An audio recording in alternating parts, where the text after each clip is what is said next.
তোর বাপ আমার কি? তোমার জামাই আমার কি হয়? আমার কি হয়? বাপটা খাইছো কোন? আগে তুমি কাও জামাইটা পাইছো কোন?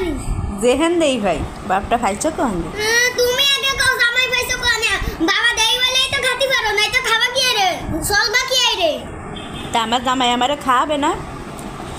আহা তুই জানে কামাই তুমি যে কলে রাইস কুকার কিনা দিতি মেশিন ওই সেলাই করার মেশিন কিনা দিতি আমি কইছিলাম দেখা কিনা দিছে রাইস কুকার আমি কইছিলাম দেখা কিনা দিছে এই ঘরে যা আছে সব আমার বাবার টিয়া দিয়া কিনা আইছে আইছে যাইকে তোর বাপের দ্বারা যাইকে 2 লাখ টিয়া দাও যা এখনই পাসপোর্ট ভিসা যাই আমি আমার দ্বারা থাকবি না যা আমি পাসপোর্ট ভিসা টিকিট সব করে লাগলে এখনই চলে যাব আমার কাকু সুপুন দিয়া থাকতাম না 2 লাখ টিয়া দাও যাবি বাহার দ্বারা চল যাবি